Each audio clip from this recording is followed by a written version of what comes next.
My father is the longest detained journalist in the world.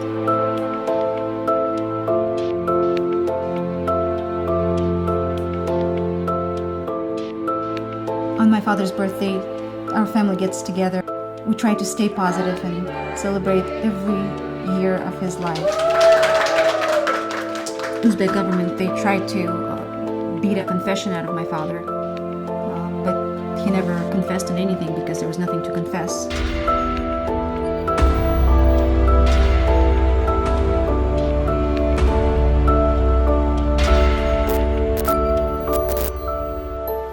He wrote about human rights abuse, women's rights, wrote about ecological problems, all of the hot topics that you would expect in Uzbekistan. And it's been 16 years. He's been celebrating his birthdays in prison. He missed my marriage. I got married, I had kids. My sisters going to school, first day of class, prom, or birthdays, all of these family moments. We're not willing to give up on our father's freedom.